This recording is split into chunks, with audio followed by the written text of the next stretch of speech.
So I'll speak partly with prepared remarks and partly extemporaneously.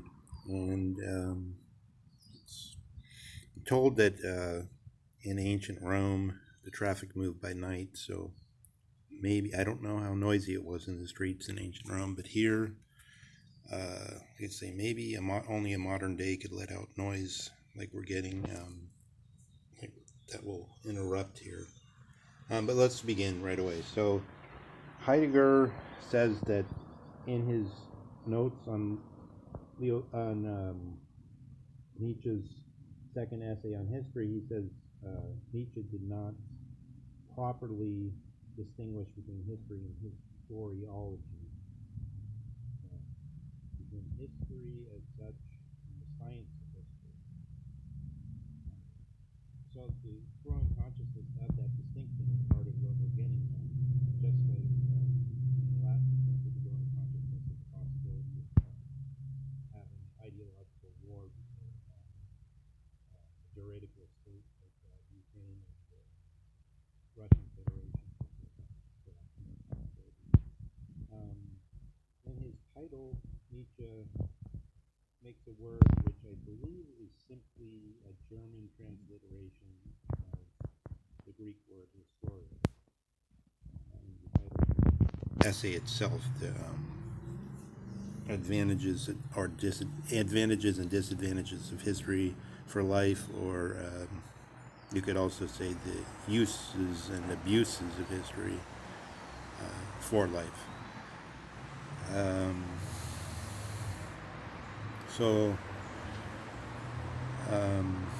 we could go into some etymological issues concerning both the title of the essay in particular and the title of the whole book, in which it appears the word unzeitgemäß is particularly interesting in some ways. Untime, not according to time.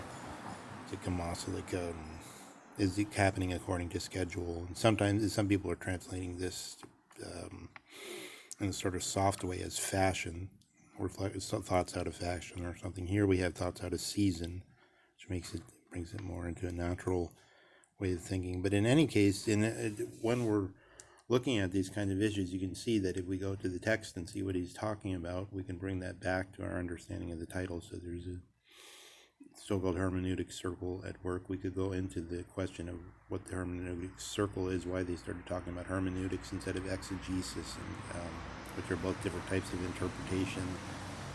One may have more to do with the scholastic practice, the other with the modern Prussian practice. So we're getting into the modern sort of Krieg Schule of the 19th century, which Nietzsche lived in. And right in the beginning of the essay, we have this which sort of echoed to us. Nietzsche makes this comment about the current scholarly usage, and it appears in the usage of Leo Strauss, who was a great student of Nietzsche.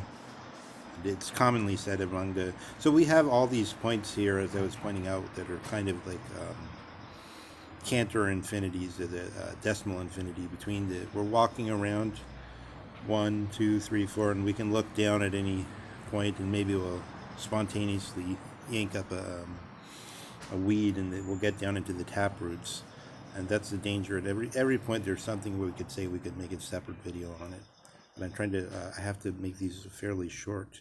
So we could go into who are the real Straussians, and the short answer is look at the University of Chicago videos on that. Look at, or you could look at Michael Millerman's so-called Millerman talk on that. But let's glide over that. Strauss said that until the age of 30, he believed everything that Nietzsche said, which he could understand. Qualified it by saying that he could understand. Later on, he became more critical, but he was a great reader of Nietzsche, and he made a division between. He said Nietzsche was very late in reaching his mature period. So I believe by that standard, we're talking about the works of Nietzsche that are not in the mature period. This is a very early work. It's very ontic, you could say, in a way. It's less Nietzsche. I believe Nietzsche his whole philosophical training is self-taught. He was trained as a classical philologist, as what we now call a classicist. And I mentioned in passing that Jordan Peterson's talks on Nietzsche are good in general, but they have all kinds of grossly misleading little errors. So, like, for instance, Nietzsche was he was a professor extraordinarius, which many people believe that means, what a wonderful phenom, a genius in the early ages. No, but a professor extraordinarius in the Prussian system means, in fact, it's something like an adjunct professor, not a full professor, not an ordinarius.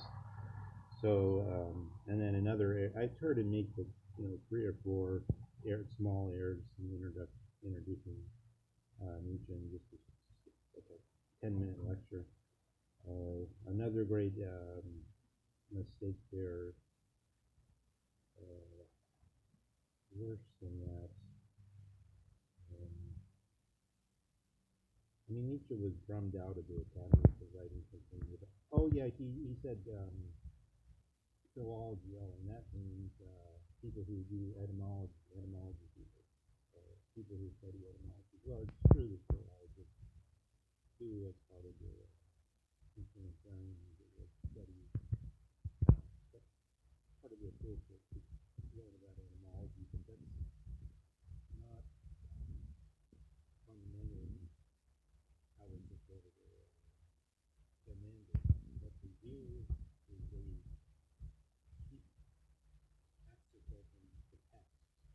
That's what they're supposed to do. Otherwise, you get the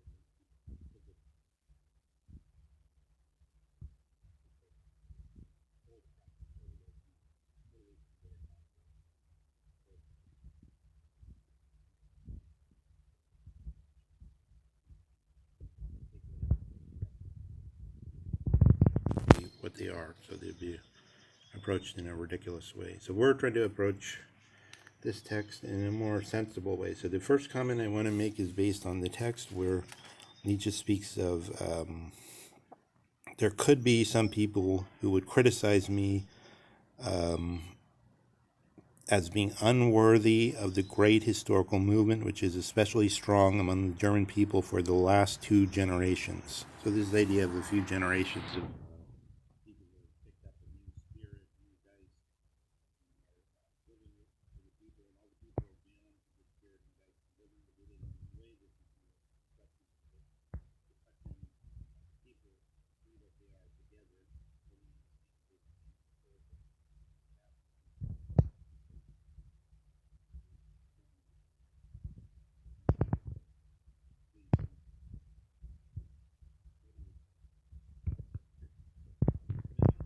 see what they are together, said it's connected to that. Somebody said a historian in past World War II mentioned that the simple formula, the Battle of Hastings, 1066 AD, contains 2 errors of facts and a religious bias.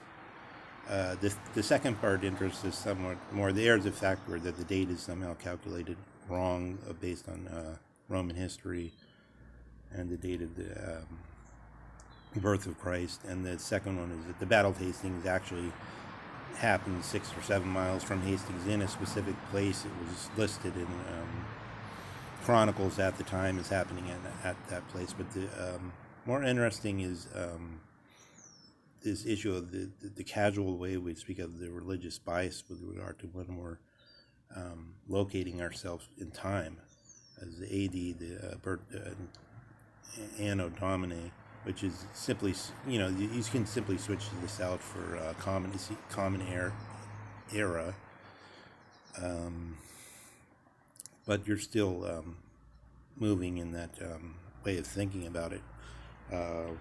So closer to what the essay we're coming to, you have the idea of the French revolutionaries.